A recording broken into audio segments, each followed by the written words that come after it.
Les paysages sous-marins créés par les récifs coralliens et les espèces qui les peuplent comptent parmi les plus variés et les plus spectaculaires du monde.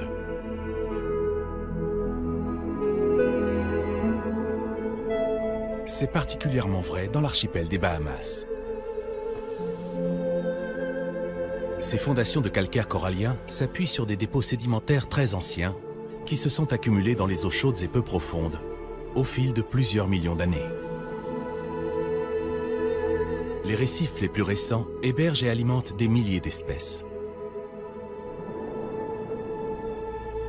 Quant aux récifs frangeants, ceux qui bordent les côtes, ils protègent le littoral en absorbant l'énergie des vagues.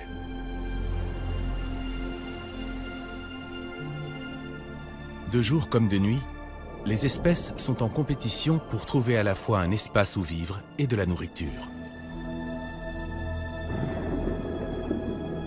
Afin qu'un récif continue à croître, il faut que la flore et la faune aient atteint un équilibre parfait.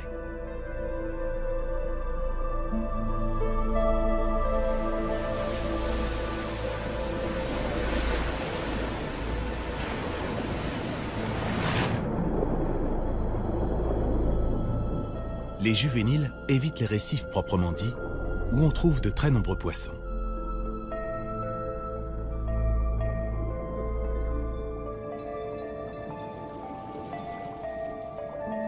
Ils fréquentent plutôt les mangroves ou de petits récifs isolés jusqu'à ce qu'ils soient assez grands et assez expérimentés pour se défendre. Cette Badèche bonassi mesure près d'1 mètre de long. Cela présente un certain avantage. Mais pour elle, les choses n'ont pas été faciles. Elle avait au départ des milliers de frères et sœurs, mais la plupart ont été dévorés alors qu'ils étaient encore tout petits. Généralement, moins d'1% des individus de cette espèce atteint l'âge adulte. Celle-ci a-t-elle été plus rapide ou simplement plus chanceuse? Elle doit avoir une dizaine d'années et est l'un des grands prédateurs du récif. Ce poisson, qui mange chaque jour l'équivalent d'1% de son poids, chasse principalement à l'aube et au crépuscule. Sa nonchalance est trompeuse. La Badèche bonassi possède une vessie natatoire qui lui permet de se maintenir entre deux eaux en dépensant un minimum d'énergie. Elle se nourrit en ouvrant la bouche, ce qui a pour effet de dilater ses fentes branchiales. Elle n'a alors plus qu'à aspirer l'eau et les proies de petite taille.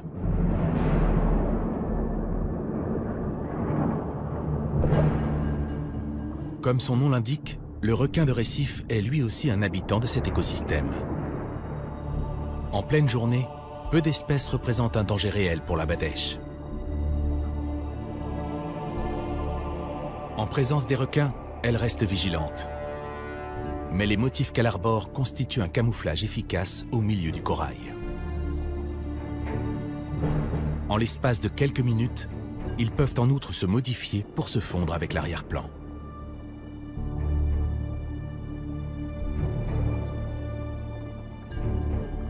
Malgré sa taille imposante, la Badèche entretient des relations mutualistes avec d'autres espèces plus petites. Dans les récifs coralliens des Bahamas, des milliers de poissons cohabitent plus ou moins pacifiquement. Souvent, la taille détermine qui est la proie et qui est le prédateur. Mais certaines espèces, comme le manicou, ont mis au point une stratégie particulière. Le manicou est ce qu'on appelle un poisson nettoyeur. Or, ici, les nettoyeurs sont très demandés. Cette Badèche accapare à elle toute seule les services de 2 manicous. L'un d'eux élimine les parasites fixés sur ses fentes branchiales. Les manicous ne sont pas des nettoyeurs toute leur vie, mais quand ils sont encore jeunes, c'est un job qui leur permet de manger au sens littéral du terme. Ils ne se limitent pas à une seule espèce de client.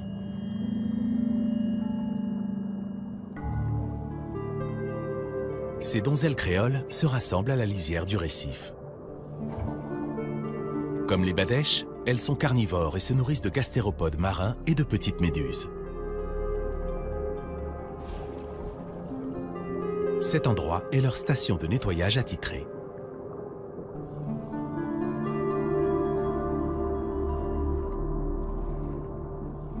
Elles tourbillonnent autour des manicous pour attirer leur attention.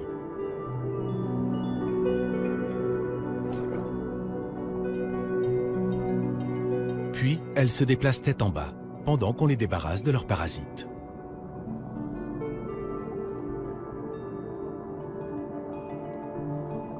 Certains poissons nettoyeurs nouent des liens durables avec leurs employeurs.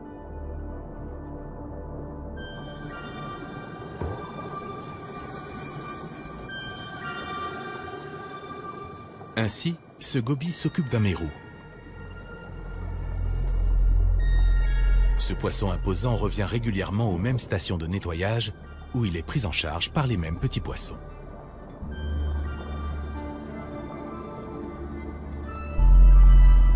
Les gobies ne se contentent pas de manger les parasites. Ils prennent aussi le temps de récurer les écailles du mérou. En éliminant les peaux mortes et le mucus, ils permettent aux éventuelles lésions de guérir plus vite. Il est rare que les nettoyeurs se fassent dévorer par leurs clients. C'est donc une relation qui profite aux deux parties.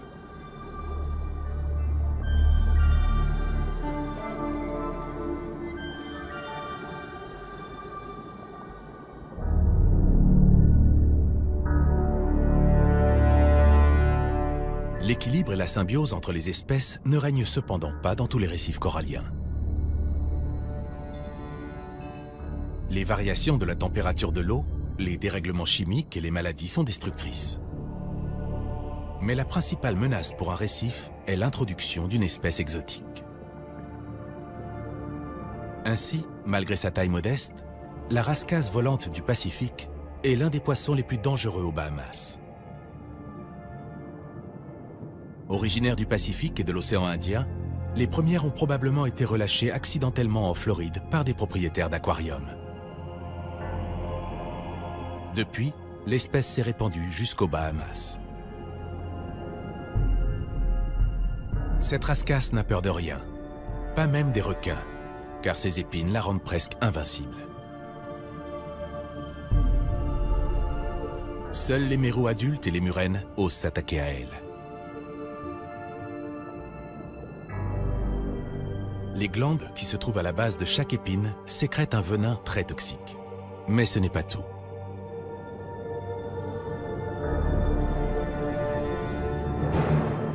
Peu de poissons ont un appétit aussi insatiable. Les rascasses volantes du Pacifique sont capables de nettoyer des zones récifales de tout ce qui s'avère mangeable, provoquant l'extinction au niveau local de certaines espèces.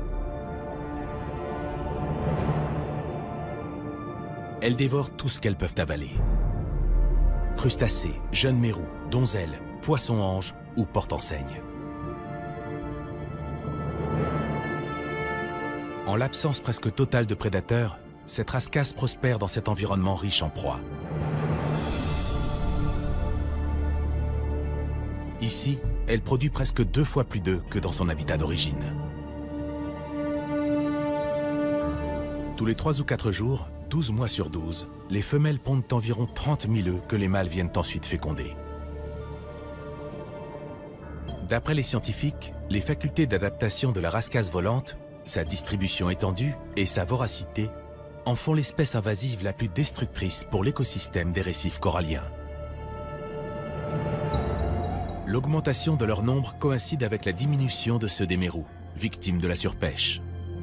Mais dans les parcs marins où la pêche et l'exploitation des récifs sont interdites, on a constaté qu'une population saine de mérous de Nassau est peut-être un des rares moyens de contrôle naturel contre les rascasses.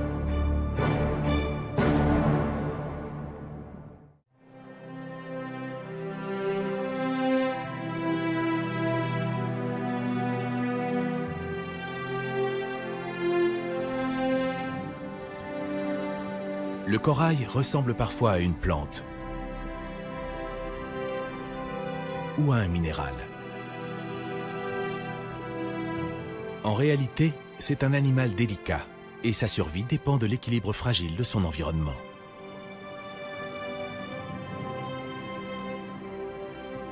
Le corail est fait de milliards d'organismes minuscules appelés polypes.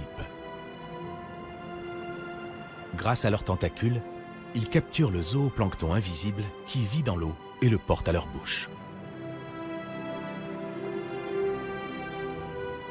Certains polypes sont des bâtisseurs extraordinaires. Ils sécrètent un exosquelette calcaire à un rythme très lent, rarement plus de 4 cm par an.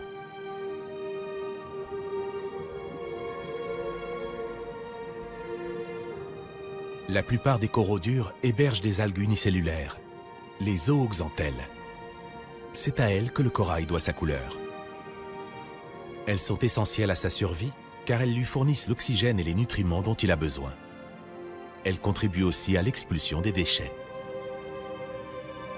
C'est en raison de cette symbiose que la majorité des coraux ne poussent que dans des eaux chaudes et claires. En effet, les algues ont besoin de lumière pour réaliser la photosynthèse. Or ici, les conditions sont idéales. L'interaction entre ces deux organismes, les coraux et les zooxanthelles, a donné naissance à cette immense colonie.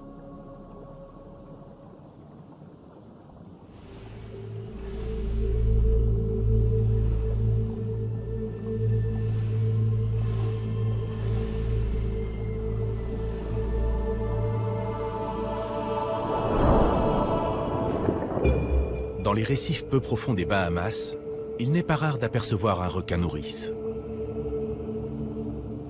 Cet animal nocturne est généralement apathique pendant la journée. Il se cache souvent dans des crevasses. Il aspire alors l'eau par sa bouche et ses fentes branchiales pour en extraire l'oxygène.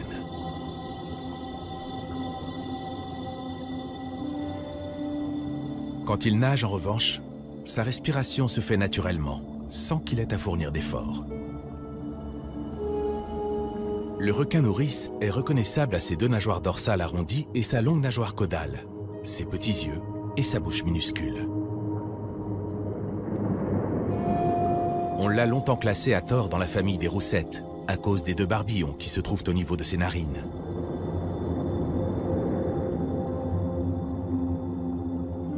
Quand il chasse, le requin nourrice nage au ras des fonds marins, en laissant traîner ses appendices qui sont dotés de récepteurs électriques. Dès qu'il a détecté une proie, il l'aspire par un puissant mécanisme de succion. Puis, il rejette le sable par ses fentes branchiales. Il sillonne ainsi les fonds à la recherche d'invertébrés comme les crevettes, les poulpes et les homards, qu'il avale tout rond. Une fois rassasié, il ira se reposer.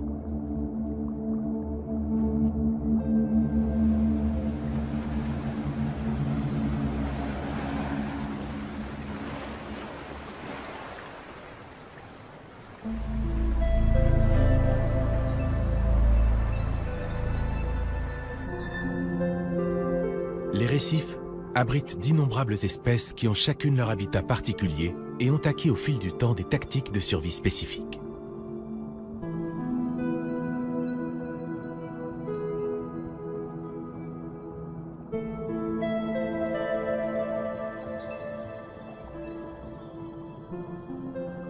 Parmi elles, il en est une qui ne passe pas inaperçue malgré tous ses efforts. Le bien nommé poisson-trompette passe le plus clair de son temps à 1 mètre au-dessus du fond. Obligé d'improviser sans cesse pour améliorer ses chances de survie, il est devenu un spécialiste du camouflage.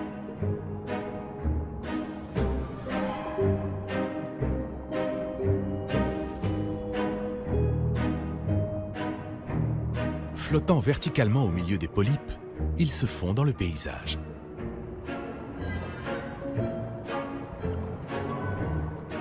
Il peut aussi se balancer d'avant en arrière pour imiter les coraux mous ballottés par le courant.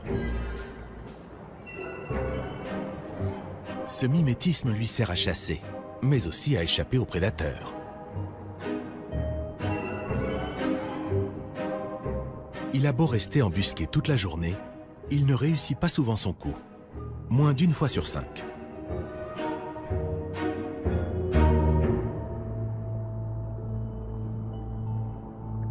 Pour augmenter ses chances et rester en sécurité dans les zones plus exposées du récif, il n'hésite pas à nager côte à côte avec un autre poisson, comme ici ce mérou de Nassau.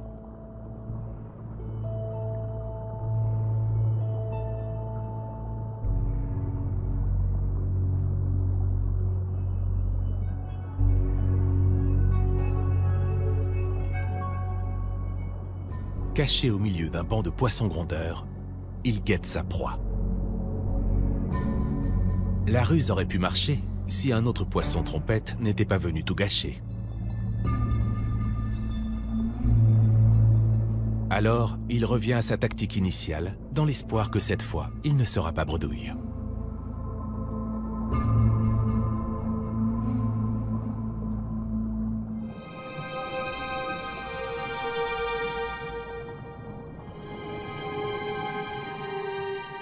Toutes les espèces de coraux des Bahamas ne construisent pas de récifs. Les coraux mous se nourrissent en filtrant les particules nutritives de l'eau. À la différence des variétés dures, dont les squelettes s'amalgament pour former le récif, ils se développent verticalement grâce à de minuscules aiguilles calcaires internes, appelées sclérites. Leurs polypes possèdent 8 tentacules qui ressemblent à de petites plumes, et ils restent flexibles grâce à une protéine fibreuse. Il est essentiel que le courant soit assez fort pour qu'ils puissent se nourrir.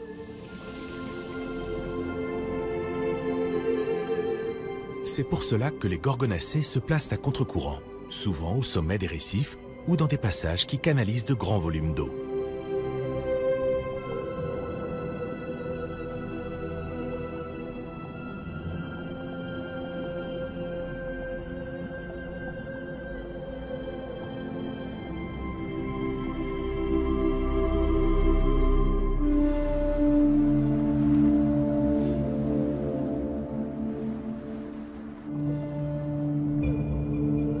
Au sein de l'écosystème récifal, l'équilibre entre les différents organismes est crucial.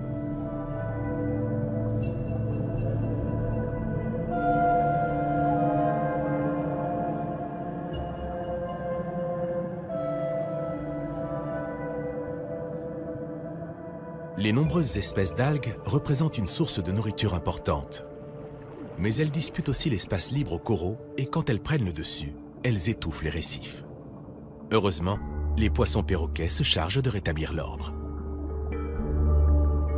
On en trouve 13 espèces aux Bahamas. Tous arborent les couleurs vives et la bouche en forme de bec qui leur ont valu leur nom. Les poissons perroquets sont diurnes et essentiellement herbivores. D'après les spécialistes, quand un épisode de pollution provoque la prolifération des algues, ils aident les récifs à mieux résister car, en broutant l'excédent, ils permettent à la lumière d'atteindre à nouveau les coraux. Si le poisson perroquet sillonne un vaste périmètre, d'autres espèces sont beaucoup plus limitées dans leur déplacement. Cette blénie atlantique se nourrit uniquement des algues filamenteuses qui poussent sur son territoire. Un territoire d'à peine 50 cm².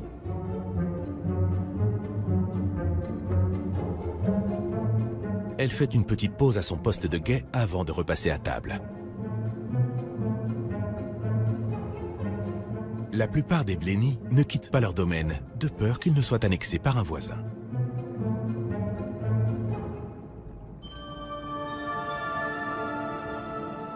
Les grammas royaux participent au contrôle des algues d'une autre façon. Ils ont élu domicile au cœur du récif corallien. Ils entretiennent soigneusement les trous qui leur servent de cachette. Ils cueillent des algues qu'ils drapent délicatement afin de dissimuler l'entrée du trou. Ils s'en servent aussi pour tapisser leur nid. Les colonies de grammas flottent entre deux eaux devant leur rideau de végétation.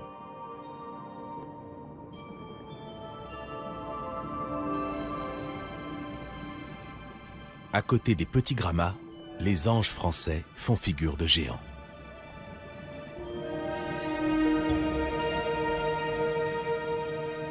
D'une quarantaine de centimètres de haut, il décourage la majorité des prédateurs. Les couples passent la moitié de la journée ensemble et on pense qu'ils se choisissent pour la vie.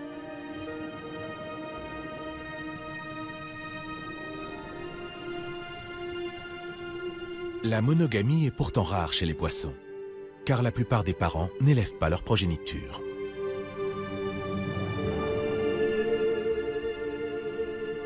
L'ange français est une espèce récifale qui apprécie particulièrement les fonds rocheux creusés de nombreuses cavités. Il se nourrit d'algues, d'éponges et d'invertébrés marins.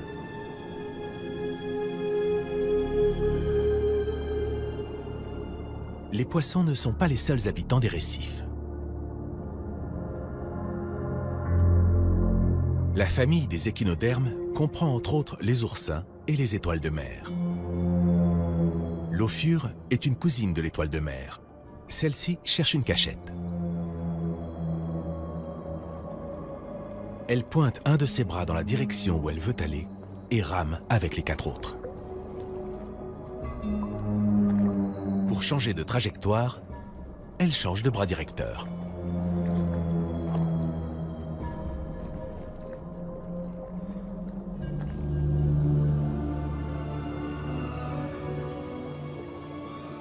L'oursin diadème des Antilles est hérissé de longs piquants venimeux qui peuvent provoquer une infection une fois enfoncés sous la peau. Ses habitudes nocturnes lui permettent dans une certaine mesure d'échapper à ses prédateurs comme les poissons chirurgiens, les poissons grondeurs, les labres et les crabes. Dans la journée, il s'abrite du soleil, des vagues et des courants en s'enfonçant dans une anfractuosité. Il se déplace grâce à des pieds tubulaires rétractiles appelés podia. Il restera dans sa cachette jusqu'à la nuit tombée.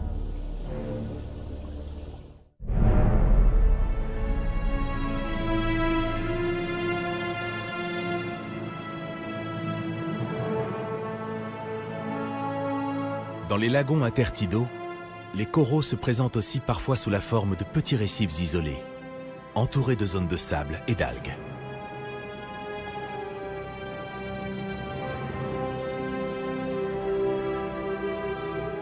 On les trouve généralement par moins de 10 mètres de fond. La taille modeste de ces récifs interlagunaires s'explique par l'absence de vagues et de courants qui charrient de grandes quantités de plancton. Protégés par la barrière récifale du lagon, ils constituent un lieu de transition vital pour les juvéniles de nombreuses espèces.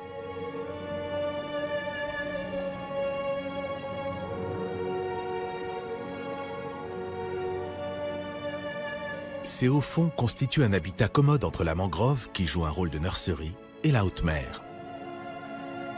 D'autres poissons utilisent ce type de récif comme camp de base quand ils vont brouter les tapis d'algues tout proches.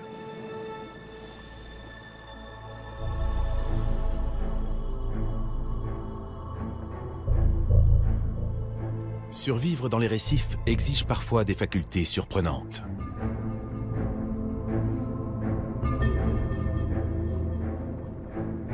Les girelles à tête bleue sont des chasseuses agressives qui sillonnent les coraux à la recherche de petits crustacés et d'œufs de poissons demoiselles.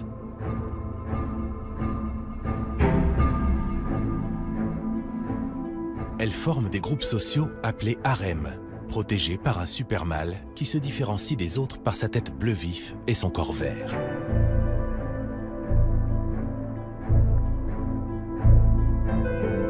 Au stade initial, il arrive que les femelles soient 10 fois plus nombreuses que les mâles. Dans cette première phase, les mâles et les femelles sont identiques et de couleur jaune et blanche.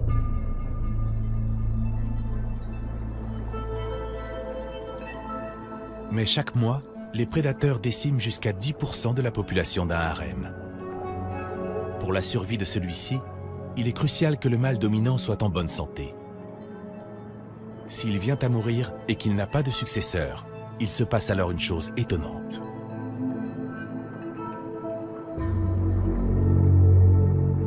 La plus grande des femelles devient un mâle.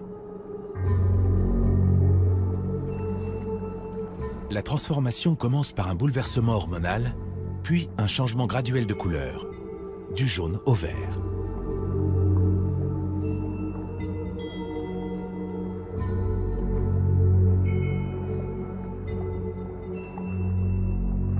En l'espace d'une semaine, l'organisme de l'ancienne femelle produit du sperme.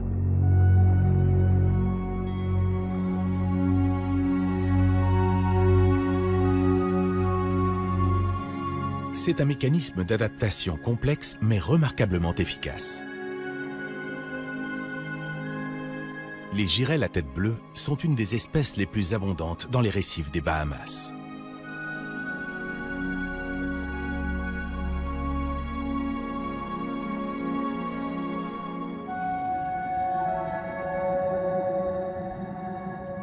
Si certains poissons s'occupent de nettoyer leurs congénères, d'autres animaux jouent un rôle tout aussi important pour assainir l'eau. Les éponges filtrent quotidiennement des volumes énormes. Elles éliminent les particules en suspension, ce qui améliore la clarté de l'eau.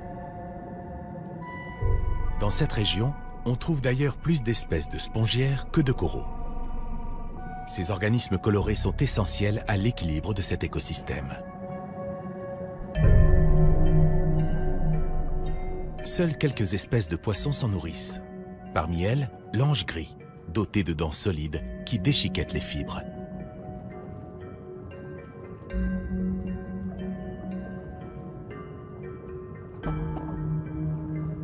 La tortue imbriquée empêche elle aussi leur prolifération anarchique.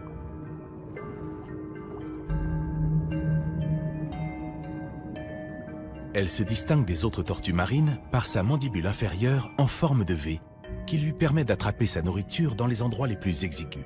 Outre les éponges, elle mange aussi des oursins, des anémones et des calamars. On a récemment découvert que les spongiaires absorbent les déchets produits par les coraux et les algues. Elles les rejettent ensuite sous une forme dont se nourrissent des organismes plus petits. De cette façon, tous les nutriments du système alimentaire sont recyclés.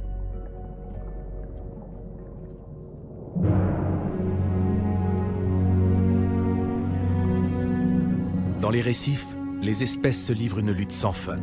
Et ce sont parfois les comportements les plus simples qui permettent de survivre. Le fait de se regrouper en bancs augmente les chances.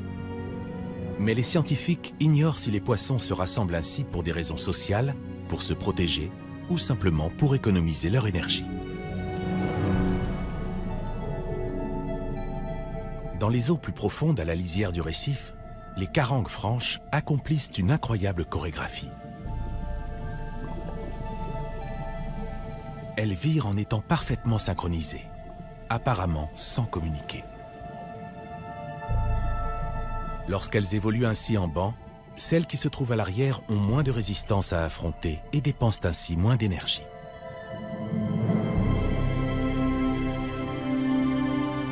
Pour les gorettes jaunes, c'est le nombre qui fait la force dans les eaux peu profondes où le corail corne d'élan abonde.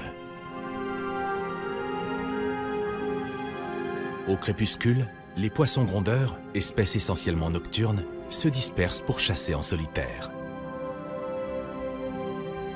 Pendant la journée, ils se laissent paresseusement flotter au gré des courants.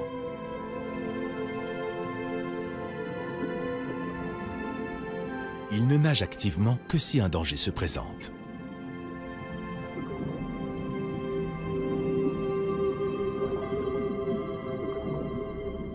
Les poissons se regroupent généralement avec des individus de la même espèce et de la même taille.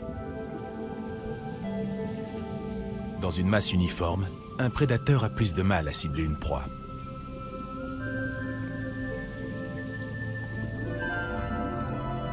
Les poissons se rassemblent également en bancs pour se reproduire. Dans ces amas où règne une agitation frénétique, les femelles montent dans la colonne d'eau pour pondre et les mâles viennent ensuite féconder les œufs. Ce comportement grégaire permet aux poissons de se nourrir, de voyager et de se reproduire plus efficacement, ce qui explique les populations fournies qu'on trouve dans les zones récifales.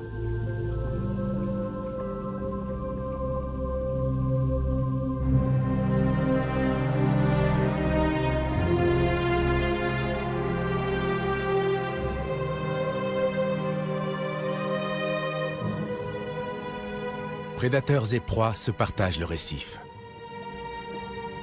De jour, les espèces de petite taille sont souvent moins vulnérables. Leur vue excellente est un atout. Mais quand le soir tombe, elles perdent cet avantage.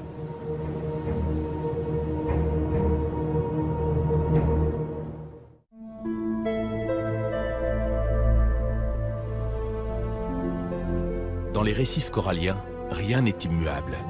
Tout bouge sans arrêt. Mais c'est la nuit qu'on peut observer le changement le plus spectaculaire. Une obscurité presque totale règne alors dans les profondeurs.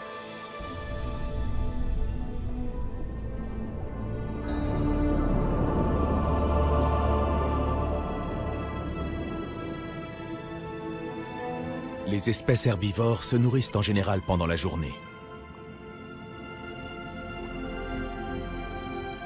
Dès que le soleil est couché, elles disparaissent dans les anfractuosités du récif, qui semble alors bien morne.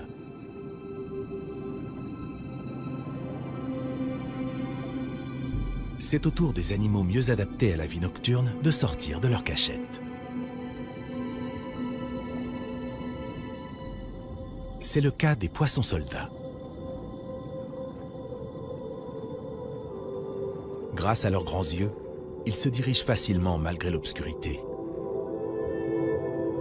Quant à leur corps rougeâtre, il est beaucoup moins visible la nuit que dans la journée.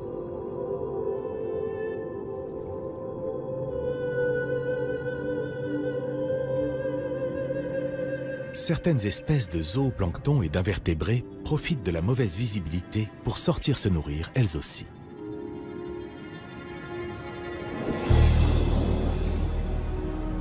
Leur présence appâte les carnivores, qui à leur tour attirent des prédateurs situés plus haut dans la chaîne alimentaire aquatique.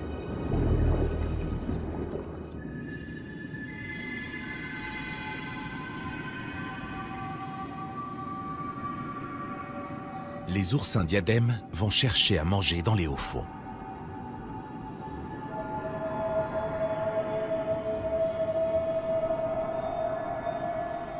Ils sont très nombreux et ponctuent le récif de taches sombres.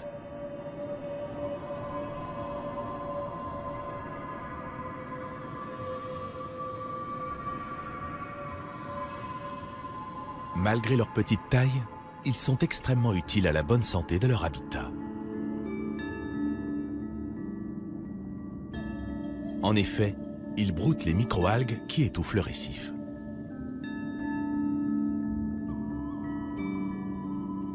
Ils nettoient ainsi le même secteur tous les 3 à 6 jours.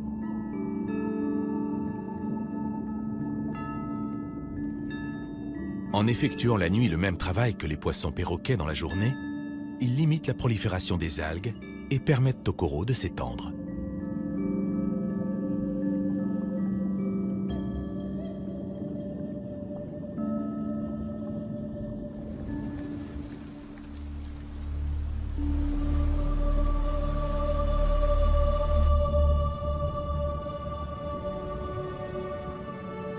Aux Bahamas, tous les récifs ne sont pas faits de corail. Dans le monde entier, des chercheurs travaillent à la création de récifs artificiels.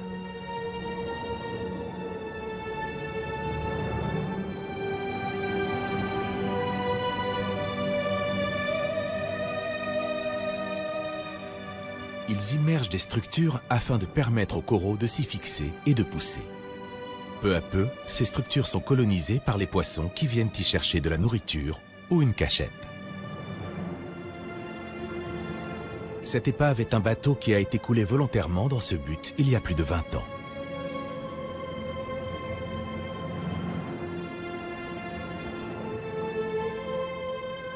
Au fil du temps, de nombreuses espèces de coraux durs et mous, de spongiaires et d'algues s'y sont accrochées, attirant du même coup des invertébrés et des poissons.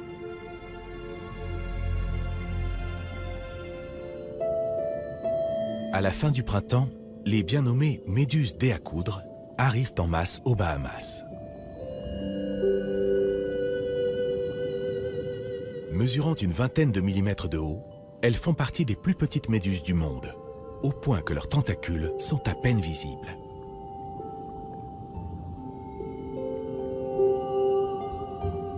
Elles se nourrissent au fil de leur déplacement. Les pulsations de leur ombrelle en forme de cloche leur permettent d'aspirer un certain volume d'eau dont elles filtrent le zooplancton grâce à leurs tentacules. Translucides et composées à 98% d'eau, les méduses sont presque invisibles dans la journée. C'est dans le demi-jour qu'on les distingue le mieux.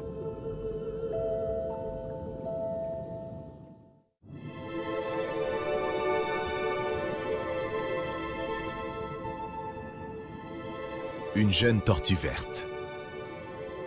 Elle doit son nom à la couche de graisse verte située sous sa carapace. La plupart des tortues marines dorment la nuit, à l'abri sous un rocher ou un surplomb de corail. Mais à la différence des requins et des poissons, elles doivent remonter à la surface toutes les 2 heures pour respirer. Bien qu'elles soient plus actives la journée, elles sont parfaitement adaptées à la vie nocturne. Leur rétine est tapissée de cellules photosensibles qui captent l'émission la plus infime de bioluminescence.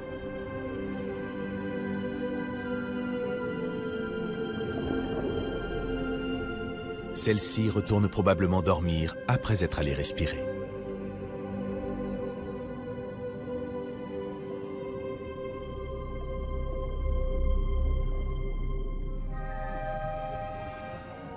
Dans l'obscurité, tous les animaux ne sont pas à égalité. Certains préfèrent rester cachés.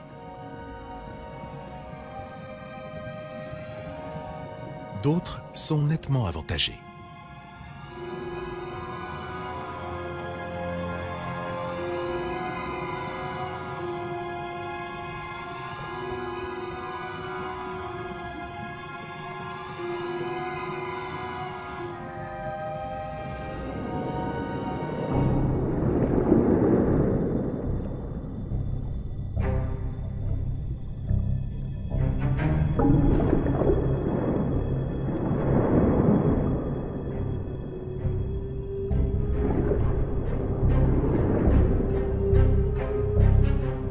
Les requins de récif sont l'une des plus grandes espèces de cet écosystème et ils n'ont pas de prédateurs naturels. À leur arrivée, l'atmosphère devient plus tendue. Il faut dire qu'ils sont particulièrement bien adaptés à la chasse de nuit. Ils se nourrissent principalement de poissons osseux et de raies. Dans ces eaux sombres et troubles, ils parviennent à voir leur proie grâce à une structure réfléchissante située derrière leur rétine.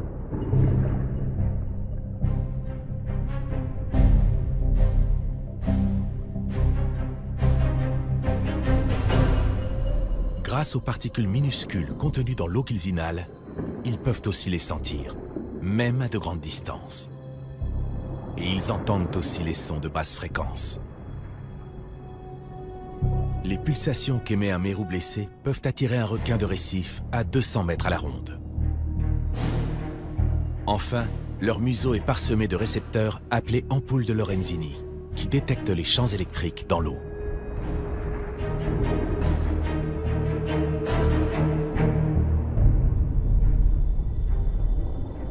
Pour s'approcher en toute discrétion, les requins arrivent derrière leur victime ou dans l'angle mort de son champ visuel.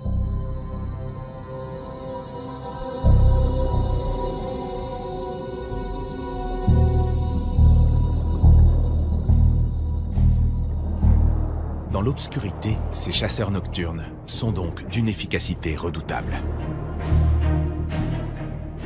Leurs proies potentielles ont intérêt à bien se cacher.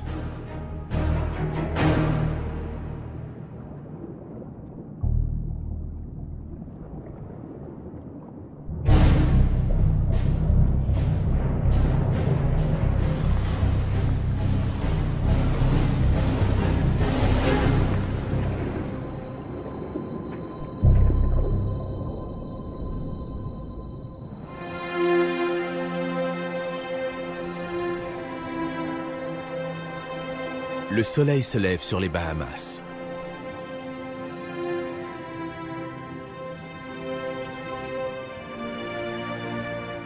La lumière déclenche la photosynthèse chez les zooxanthelles, stimulant du même coup la croissance du corail. C'est ainsi que le récif s'étend, centimètre par centimètre, sur des fondations vieilles de plusieurs millions d'années, protégeant les îles et créant d'innombrables habitats.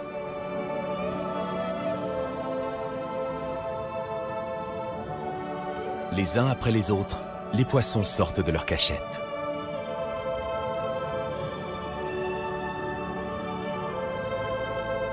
Une nouvelle journée commence dans les récifs coralliens.